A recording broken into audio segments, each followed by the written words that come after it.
Welcome to Our Girl Relationships. On this channel, we talk about problems people face in their day-to-day lives. Let's start with a video. I had been in a long-term relationship since high school, and everyone knows that love of that age means so much. My relationship with that guy lasted almost 7 years, and then he had to go abroad for his master's. Our communication was deeply affected, and we could not save our long-term relationship. We had a very special bond, and there was nothing we did not know about each other. We would do everything together, and we could not plan anything without including the other. We even went to the same college and were known as the power couple. I landed a job after my degree while he wanted to go for a master's, and that was when we started disagreeing, and then we split apart. It was a very difficult time for me to bond with someone after that, as I felt like no one would ever match my energy. What we had was pure love, and it was too beautiful to get over, but we could not get back. I couldn't even try to get with someone because it felt like I had to force myself. I stayed single for around 2 years, and then there was this colleague of mine who had been appointed recently, and to be honest, he was so charismatic, anyone could fall for him. We became friends and vibed a lot with each other. We stayed friends for a while and then started dating. It was for the first time after my breakup that I felt comfortable with someone.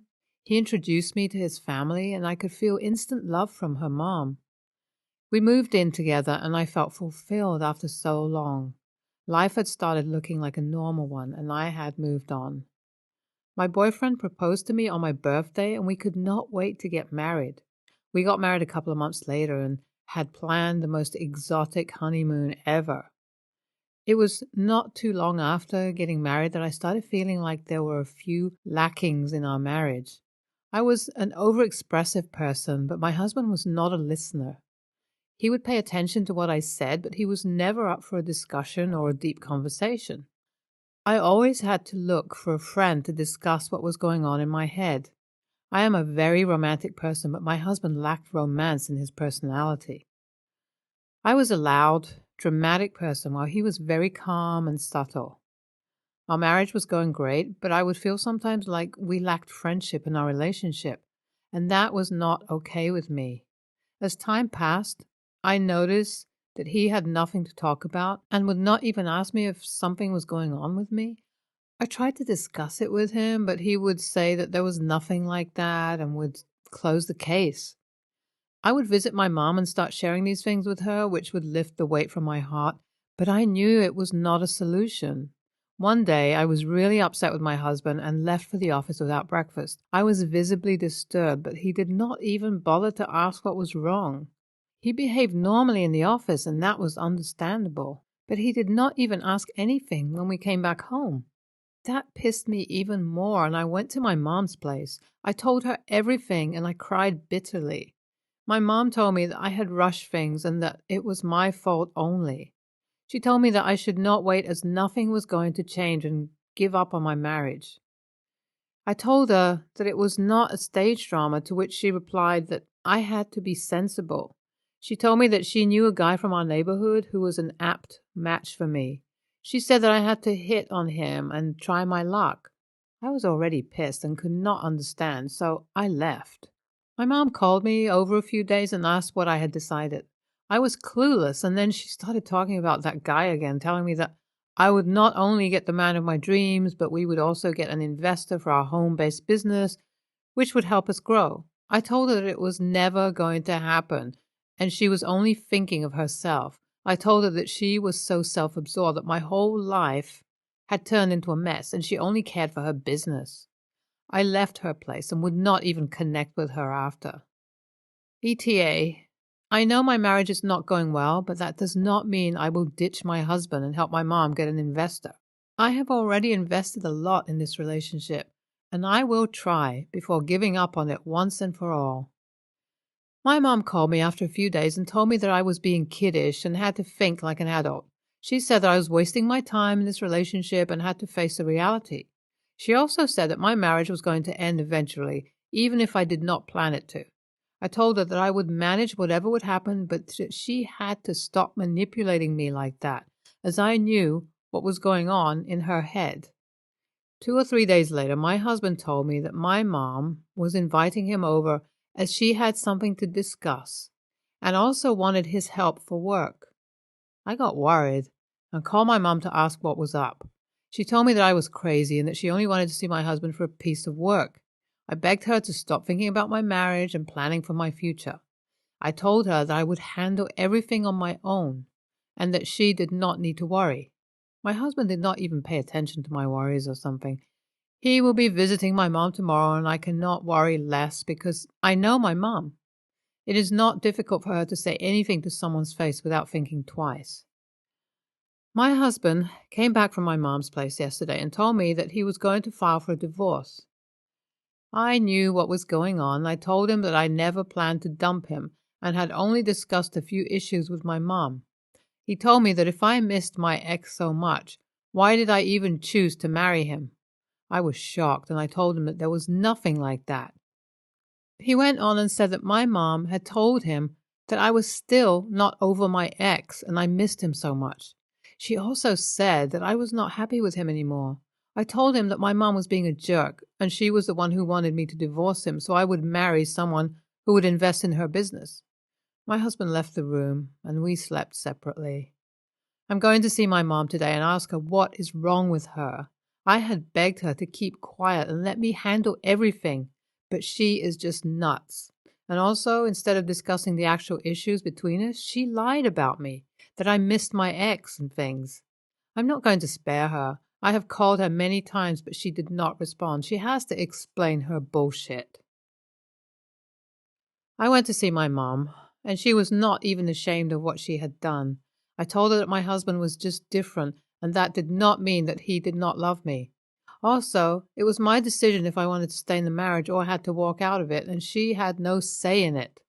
I yelled at her and told her that I would never trust her again. My mom repeated the same crap and told me that I was wasting my time and efforts at this marriage because it was not going to last long. I told her that it was still my personal matter and she had to stay out of it. She said that I was a coward and needed guts to tell my husband that our marriage was dying and I had to step out. I knew it was of no use to argue with her. I told her that I was going to bring my husband to her place and she had to confess that she lied about my ex and that the real issue was something else. She said nothing. I threatened her that if she did not do that, she was never going to see me again. It was very hard for me to talk to my husband and convince him that he had to trust me. I told him that people were always going to interfere and say things, and how was it going to work if he started believing all of them? I also told him that my mom was ready to confess, that she lied and was ashamed of the game that she tried to play. We went to see my mom, and she looked upset. My mom and I went to the kitchen together, and I told her that she had to talk to him or this was the last time I was visiting her. She came outside with me in the lounge and told my husband that she had acted mean and tried to ruin our marriage by lying to my husband. She told him that she wanted me to divorce him and get married to a man of her choice, and as I did not listen to her, she lied to my husband about my ex. My husband looked convinced, and that was such a relief for me. We came back after a while. NTA, even if you could see your marriage failing, no one had the right to interfere and give you directions. Every relationship has lackings and problems, but still, it depends on the people who have that relationship. OP was right with her decision and could not take her time to decide what she wanted. NTA, OP's mom had no boundaries and wanted to take control of OP's relationship. Instead of supporting her daughter who had suffered because of her previous relationship and was again facing problems, she wanted her to marry someone who could invest in her business. This was so insensitive and mean of her. She did not stop at that, but lied to OP's husband, which was worse. I hope she stays within her limits from now on. Next story.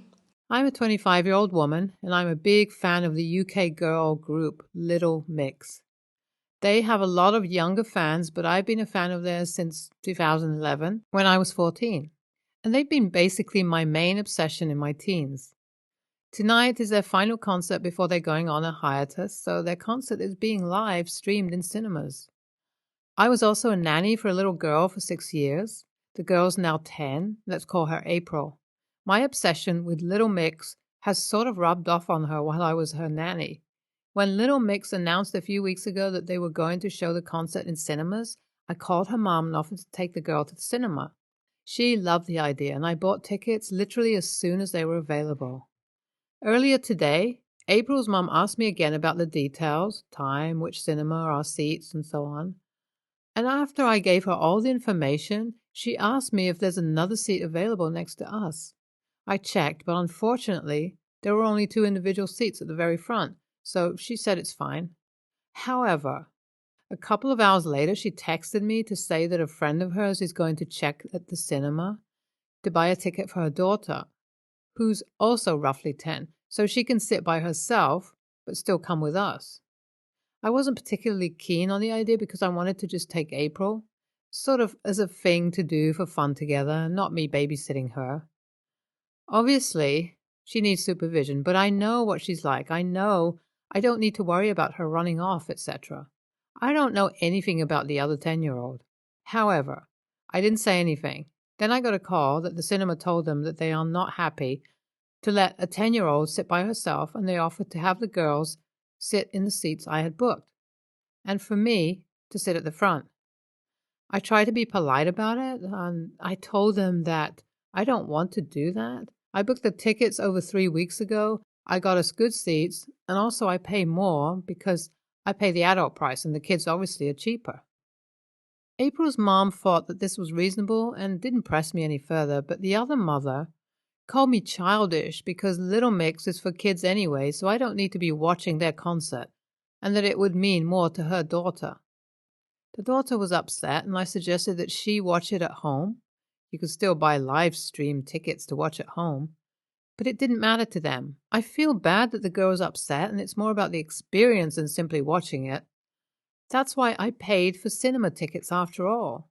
But I've been looking forward to this and would have frankly gone alone, but thought that it'd be nice for April as well. AITA for not giving up my seat so that April and the other girl can sit together. Thank you all for your upvotes and comments. I've never had a post with this much interaction before on this subreddit. I took April to see the concert, just the 2 of us, and I'd like to say that we both really enjoyed it. I know I did, and April at least said that she did too. April's mom picked us up from the cinema, and the whole family was at the other mom's house, so I came along as well for a little girl. The other mom surprisingly apologized to me. They'd had a barbecue instead, and the other girl wasn't upset anymore. She offered to drive me home, which I declined, but I accepted her offer to drop me at the nearest bus stop. Little Mix put on an amazing show with lots of tears on their end, as well as mine. NTA, another person with a kid who thinks that overrides everything. As a dad to 2, I find this extremely frustrating. You bought the ticket, it's yours. Do not let her have it, no matter what, even if you suddenly become ill. The parents need to learn it's their fault for not getting a ticket sooner, and I virtually guarantee they're using you as a makeshift babysitter for the night. NTA, I'm a huge Little Mix fan and have been since they were an X Factor. This is the last concert for at least 2 years. You did something for you and someone you care about, and they thought you would give that up because of their poor planning and because you're a nanny? Sitting next to someone is an experience, especially when you introduce them to this music. You sing these songs together, creating those memories. NTA, I wouldn't move either. That's my time to enjoy and share those memories with someone I picked. Also, LM is definitely not for kids. They have Spicer songs, so... Next story. I'm an 18-year-old woman, and I'm Japanese descent. It is not in my surname because it is on my mother's side, and I only have my father's surname. But I grew up at my maternal great-grandmother and grandfather's house, who spoke almost 70% of the time in Japanese, so I can speak Japanese, as does my whole family, including my parents.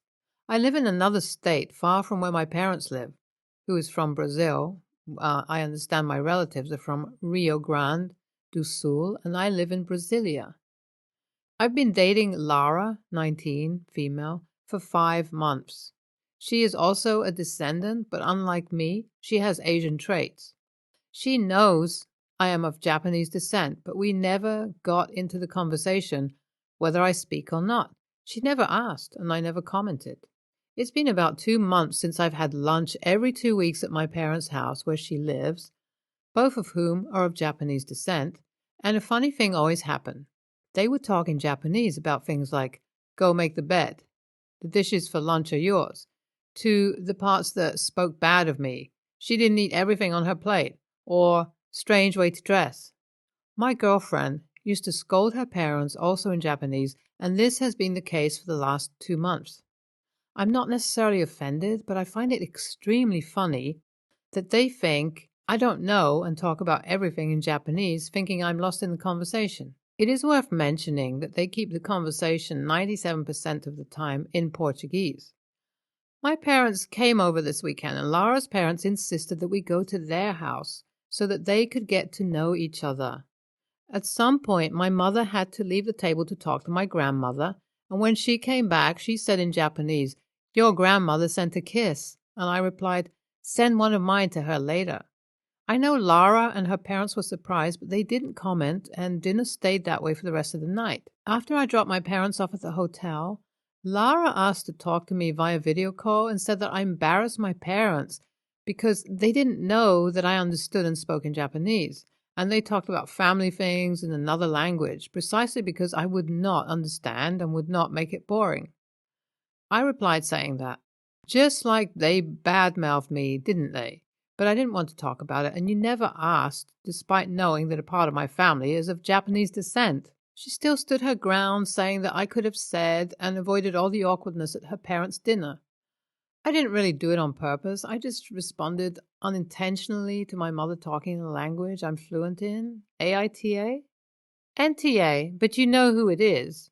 The people who shit talk a person to their face and use another language to hide it. Yes, you could have told them as you spoke Japanese to short circuit their bad behavior, but it is not your job to prevent a girlfriend's parents from embarrassing themselves. NTA, she wasn't embarrassed regarding the family issues like making the bed.